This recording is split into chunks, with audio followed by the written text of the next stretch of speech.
Rosia Montana is a beautiful Romanian area in the heart of western Transylvania.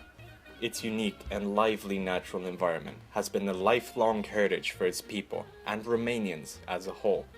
Its natural landscape of vast, dense forest, its numerous translucent lakes, its adventurous mountains, its unique blend of architectural eras, and foremost its open, generous, and devoted people have created a special place in the history of the region.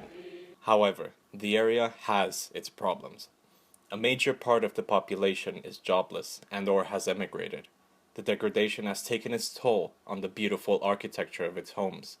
The natural landscape has been damaged by the open-pit mining operations started in the 70s during Ceausescu's regime. Progress has been very slow. Many people have ideas on what to do. The area is rich in gold, and mining has been a prevalent industry in the region. However, Rosia has also evolved through other means, such as agriculture and animal herding. These create opposite ends of a large spectrum. People don't seem to be on the same page on what the future holds for this area in Romania. Rosia Montana has had a long history related to mining. We have the evolution of the mining activity from the Roman times to our days in a single ore body deposit. Because of that, it's so important. And because of that, some people said that here is more than gold. The gold is in the rocks. But more than gold, this is a cultural landscape which has an international value. Again, it's the only place where we can touch, we can see, and we can understand the method used to carve and to walk and to discover the gold. Deci comunitatea din Rosia Montana este o comunitate cu o vechime atestată de aproape 2000 de ani. Globally, this ore body deposit, it's one of the richest ore body in gold and silver from Europe. Totally, these mountains has about 300 tons pure gold and more than 1000 tons silver. Because of that, somebody want to exploit. However, in the 1970s, during Ceausescu's regime, open-pit mining operations were started. Over time, this led to numerous environmental damages, incidents of pollution including cyanide, and destruction of national heritage. It's necessary to decide what to do with this research, exploit or not. It's necessary to go for who?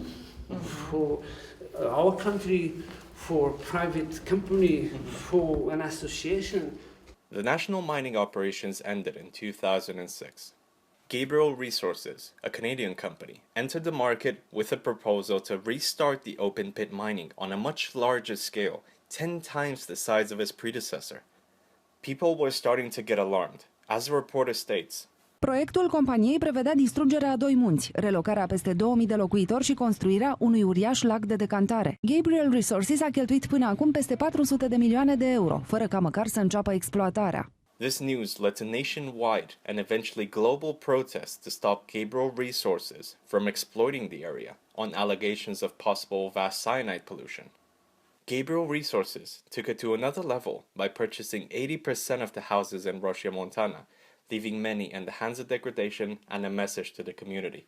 Orice casă o cumpăra, ca să creezi impresia că e stăpână în Rosia Montana, pus pe fiecare casă tăblița această proprietate Rosia Montana Gold Corporation.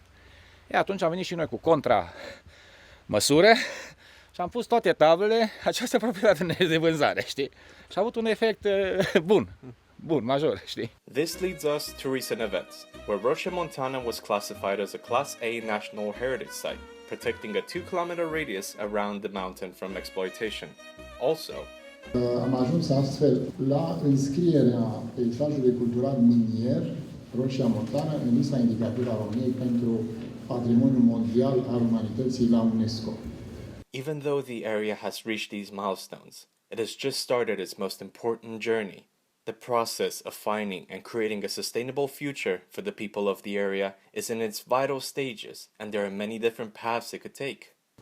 Aș vrea să anunț în același timp o inițiativă a Guvernului României de dezvoltare durabilă la Rosia Montana. Nu vom accepta orice tip de dezvoltare. Cum am spus-o și la miniștri, eu chiar vreau Rosia Montana să rămână așa.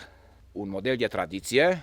Foarte multe lucruri se pot face la Rosia Montana. Nu să vii cu idei avangardiste sau știu eu, pe baza a ceea ce există. Vreau o roșie montană în care să fie pentru cei care într-adevăr iubesc natura, sub toate aspectele ei. Oriunde mergi în Apuseni găsești ceva special.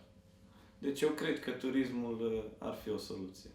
Cum există drumurile vinului, pot exista drumurile aurului sau chestii de genul ăsta. Ecotourism or eco-agriculture, or you can be very creative around the green economy ideas. Sau să te întâlnești într-o galerie romană cu niște specialiști dalmați, îmbrăcați, echipați, nu știu ce exact ca atunci. Ar fi de un efect senzațional.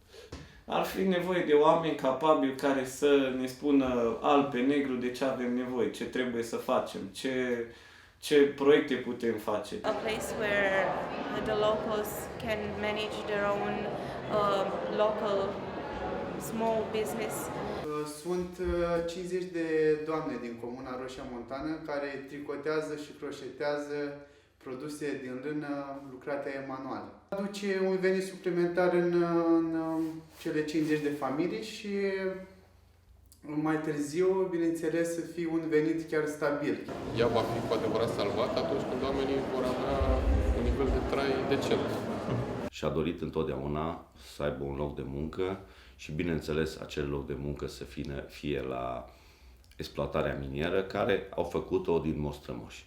Cum e rost apoi mai meie, că e bine, că decât mai au de lucru oamenii.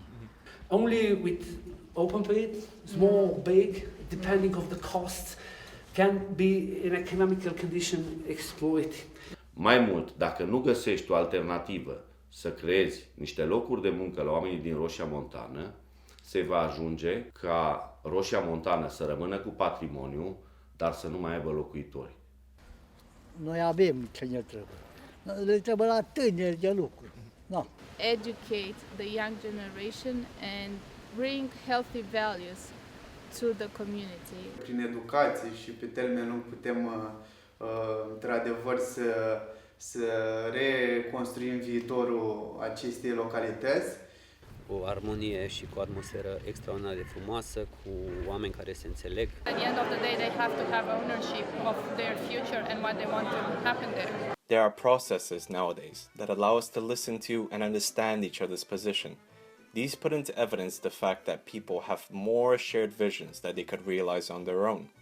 Invitația organizatorilor acestui eveniment, am venit ca facilitator și am făcut un mic atelier de planificare participativă, începând cu o analiză de cine este cine, atât în zona Roșiei Montane, cât și din exterior, și cum ar putea să fie gândite niște colaborări între mediul intern și mediul extern, așa am spus. A mers foarte bine și ce m-am bucurat este că la fiecare masă unde s-a lucrat au fost oameni din Roșia Montana împreună cu oameni de aici din București care au lucrat împreună. Adică avem oameni din ONG-uri, din minister care au lucrat cu localnici din Roșia Montana.